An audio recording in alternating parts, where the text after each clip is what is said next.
Well, good afternoon, Bear Nation. Can you hear me? Can I get a signals check? No, apparently not. Can't get one. I can't talk, by the way. I've been talking a lot lately. Can you hear me? Can you see me? 5x5 question mark. Awesome. Well, I'm Bear with BearIndependent.com. Welcome to the brief. Lima Charlie, Roger that. Ghost Pepper. Appreciate that. I'm Bear with BearIndependent.com. And we're going to do the brief today. If you're new here, subscribe, ring the little bell icon. If you're not new here, you know what to do. Share the show with somebody you love. And of course, as always, the show's brought to you by RefugeMedical.com. We'll talk more about that later. Bear Independent brief, 6MAR23.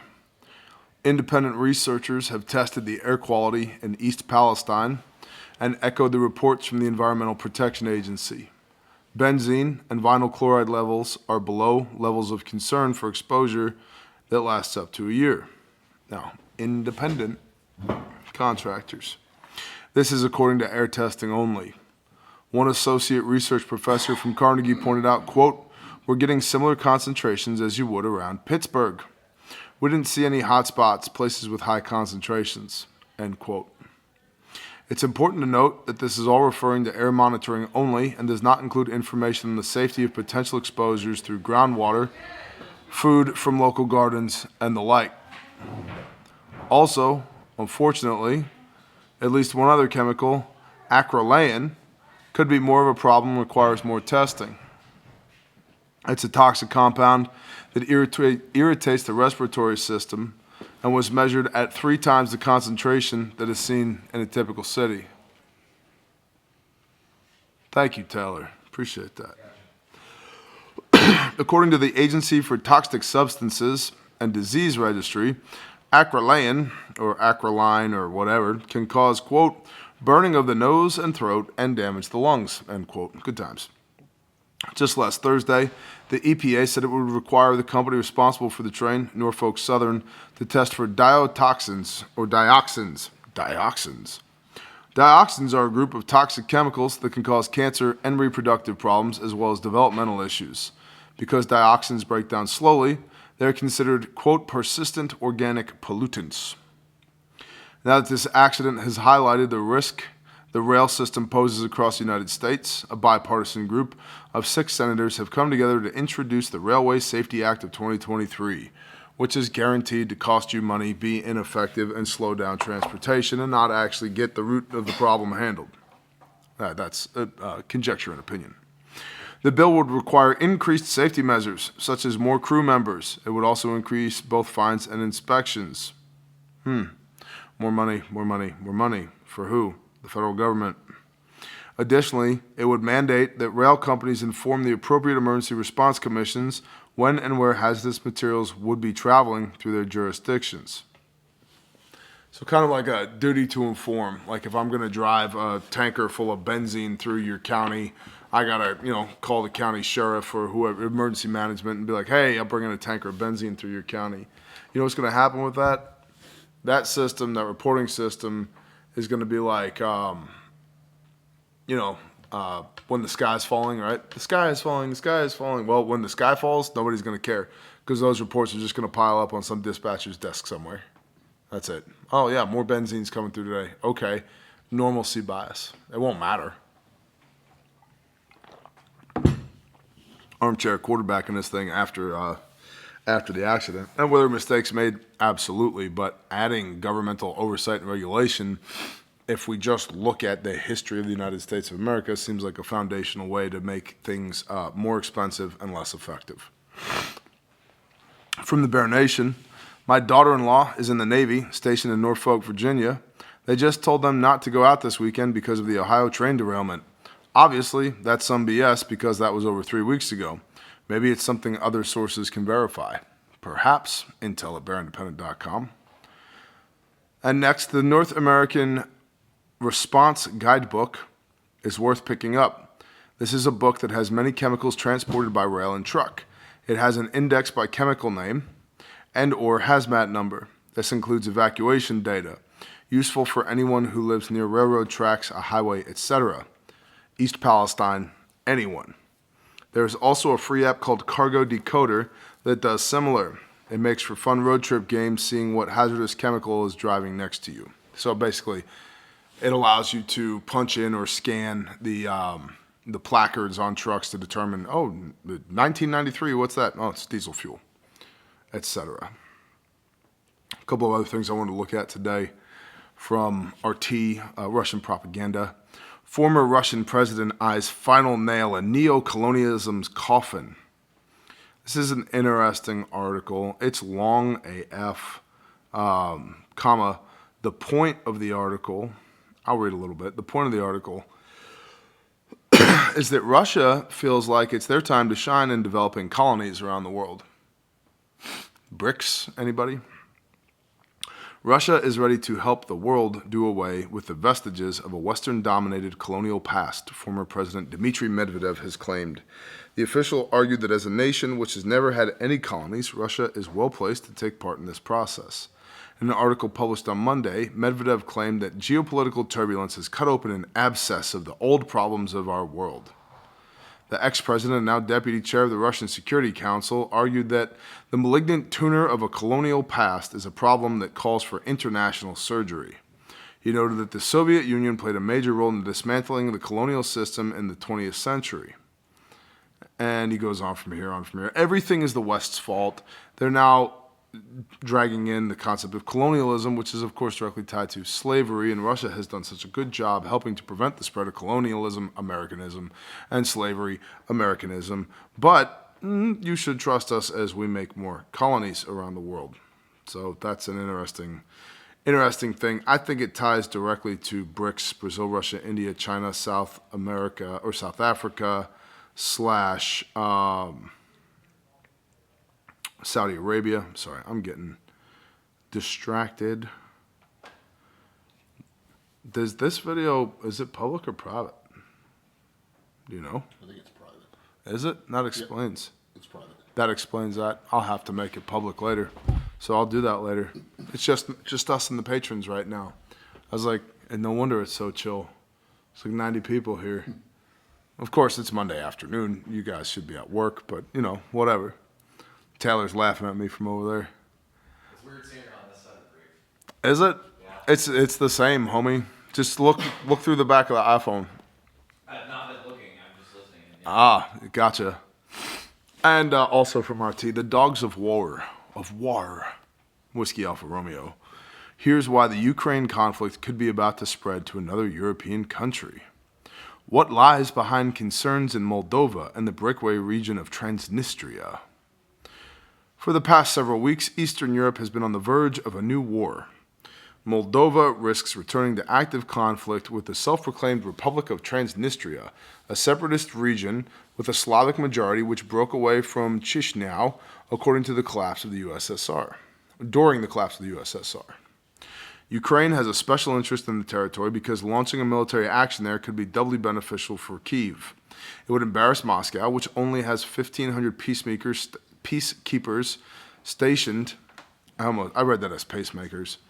They have 1,500 pacemakers stationed and no way to currently reinforce them, and would also allow Kyiv potential access to huge arms dump. The facility at Kolsbazna, with a reported 22,000 tons of weaponry, is one of the largest in Europe and is located only 2 kilometers from the Ukrainian border. During Soviet times, the strategic reserves of the Western Military District were stored here. However, the main part of the ammunition was brought to the warehouses after the withdrawal of Soviet troops from the countries of the former Warsaw Pact, such as East Germany, Czechoslovakia, and Hungary. And this goes on and on. The warehouses and guns and all of this. The ammunition stored in Kolbasna would be enough to equip a modern army group. However, it's likely that the peacekeepers have mined the facility. In such case, there's a danger that any Ukrainian assault could trigger huge explosions, causing ecological damage. I don't know if you guys have ever seen huge explosions in war. You're a piece of shit if your concern is the ecological damage that results from the huge explosion. What about the people that were vaporized? Russia's concern. On 23 February, the Russian Ministry of Defense warned, quote, The Kiev regime is preparing an armed provocation against Transnistria in the near future, adding that the expected provocation will be carried out by the Armed Forces of Ukraine, the AFU. AFU, in tandem with the neo-Nazi Azov regiment. Russia's propaganda is just starting to get a little too much. It's like Mickey Mouse was a Nazi. Like, it's not far off, but shut up, you know. Everybody's a Nazi now. Your grandma was a Nazi. Simmer. A staged Russian offensive from the territory of Transnistria is supposed to act as a pretext for the invasion. Ukrainian saboteurs participating in the staged invasion will be disguised in the uniform of the AFU, Russian Federation, the Ministry of Defense proclaimed, noting that it is prepared for such a scenario. Back and forth. Ministry of Defense said that Kyiv has intensified preparations for an invasion of Transnistria. So the argument here, again, this is RT Russian propaganda, is that Kyiv, Ukraine, is going to invade Moldova, a small country to the southwest of Ukraine, where they have this breakaway region, Transnistria, which is where all the trans unicorn donkeys live. And they're going to go in there and take all their weapons, and they're going to make it look like the Russians did it. Okay. It's warfare, homie. Like, you wanted to be a separatist breakaway region, and you sided with Russia, and then your neighbors got into a war with Russia. That was probably stupid. That's probably stupid of you. You're probably going to reap what you sow with that. So, let's see. Is there anything else interesting in this article? Yeah, I mean, that's not a bad picture. Except cookies. So, here's Transnistria right here. So we got the UKR right down here. We've got Moldova, and then Transnistria is this border region right here. And Moldova being in between Romania and Ukraine. The Kremlin also expressed concern about the events. Quote, "We are paying very close attention to the situation in Transnistria, which troubles us. The situation is turbulent and is being provoked externally," spokesman Dmitry Peskov said on 27 February. "We know that our opponents in Ukraine and the European countries are capable of various provocations." In other words, this is all predictive programming for military action in Transnistria, which Russia will blame on Ukraine, and Ukraine will blame on Russia. Key takeaway being, there's a bunch of weapons, 22,000 pounds of arms there, which sounds like a lot, and it's a decent amount. I mean, that's approximately 1,000 semi-loads of stuff. It's pretty good. It's pretty good. It's not, is it enough to change the war? No, Ukraine's problem is people. They're low on people right now. They have a lot of equipment and armament at this point, both what they came into the war with and what they seized from Russia during the action in Kherson, like, a couple months ago now, and then also what's been provided them with your taxpayer dollars and via NATO. So another 22,000 pounds of arms and armament, yeah, I mean, it's nothing to shake a stick at, but unless there's 22,000 people there that are going to help them, I don't know.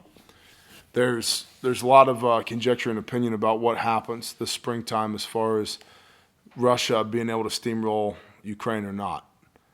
And the short answer is I have no idea. I don't know. And I don't know if I trust anybody who says that they do either, because it's all propaganda and smoke and mirrors and lies. But I think that Russia has more bodies than Ukraine does, which means the longer this thing goes, the better it is for Russia. Which means that Ukraine is probably going to want to finish them off this spring, this summer maybe. And there's already talks of officially, in some official capacity, sending NATO soldiers to Ukraine. Not just for training, not just providing arms and armaments, but providing soldiers, NATO soldiers. And who's the largest member of NATO? We are, to Ukraine. So that's the brief for today. It's a brief. It's a Monday brief. And I apologize that I have no voice, doing the best I can with what I got where I'm at. The show is, of course, brought to you by Refuge Medical and the patrons. I've been posting a bunch of the stuff from our men's retreat this weekend over on Patreon. And when I can get the bandwidth, literal bandwidth to do so, I will post even more videos up, but as you can see from this picture, uploading a video this morning, the remaining upload time right here was 27 hours. I'm sorry, 27,000 hours. That's 3.08 years. So, yeah, we're trying. But uploading that stuff to Patreon. Patreon is the economic engine of the Bear Nation. I love you guys and girls. Couldn't do it without you. And, of course, Refuge Medical. Handmade, made in America, guaranteed forever. First aid kits for military, law enforcement, EMS, fire, civilians just like you and me. We make all of our stuff here. We guarantee it forever. If you can find a better first aid kit, I'll buy it from you. The newsflash is they don't exist. That's why we started our company. So if you'd like to get some good first aid equipment using the best components in the world, you can find them at refugemedical.com. Promo code's Bear Nation for free shipping. And all the stuff is HSA and FSA eligible. And if it says it's in stock at the store, it's in stock. It's under our roof. We'll ship it to you fast. We have a new product, the Bleeding Prevention Kit, because the North American Rescue BCKs, bleeding control kits, have been so difficult to get because there's a war in Ukraine. There's a war elsewhere coming. And DOD has been planning for it for over a year. So we created our own Refuge Medical Bleeding Prevention Kit. Same price as NARS BCK. You can find on the website. Check that out. Bear Facts are in stock. Adventure Kits are in stock. Bear Minimum 2.0s are in stock. Just go check it out. If you need some stuff, go check it out. If you don't need some stuff, no worries. Mazel tov. Thank you. Refuge Training. There's a handful of public dates left. Go check that out. Come to class. Don't be an ass. Learn how to save somebody's life and be the hero. And booby-dooby-doo. Sorry, just got a text. Yeah, Nate Ramirez, that was you. You did that, bro. You interrupted the entire brief. You should feel sorry. You should apologize to everybody else in the Bear Nation. Can you believe it? Actually, he's sending me a picture of his bear fac in his rucksack right there. Good job, Nate. So I'm just messing with you, bro. I'll text you back in a minute. There's people here. I got to talk to them. Refuge Training, handful of dates, public dates available. Come to class, fill those classes up. We have a lot of private classes coming this year. I will tell you that a lot of those private classes are agencies and departments, and in some cases, militaries who want us to train them on TCCC, Tactical Combat Casualty Care. That should be an indicator for y'all. It's an indicator for me, and I run the damn business. It should definitely be an indicator for y'all. Grindstone Ministries, if you would like to support our ongoing efforts to rescue children who are being brutally raped by assholes and then put them back together again and make sure that they have their every want and need, and that we can break generational curses and forsake not the widow and the orphan, check out grindstoneministries.com. There's a link in the description of every video and live stream. You can also find links to our t-shirts, long sleeves, and hoodies for Caleb House, which is our restoration facility. And you can find links to Saw's Facts Not Feeling shirt. Portion of the proceeds go to benefit Grindstone Ministries and Caleb House. And let's see, on Thursday on Patreon, Thirsty Thursday, you want to say what's up? What's up? Who's that guy? That is the happy unicorn therapist? Is that who that is? You're close. Close. I haven't trademarked that one. I'm gonna buy that domain right now. But Somebody's going to try and cheat me out of it, though. and forward it to you. Me and AVT on Thursday on Patreon. We've had a really good men's retreat. It's been really good. It's been impactful for a lot of the men. It's a major contributing factor as to why I don't have a voice right now. Been doing a lot of talking. So it's going to be awesome. We're going to hang out on Patreon. I'll see you there. I appreciate y'all. Thanks for hanging out on the show today. Sorry about the bandwidth. Sorry about the time. Doing the best you can with what you got where you're at. So, tis what it is. If you enjoyed the show, leave a thumbs up. Share it with somebody you love. I'll see y'all later. Shalom.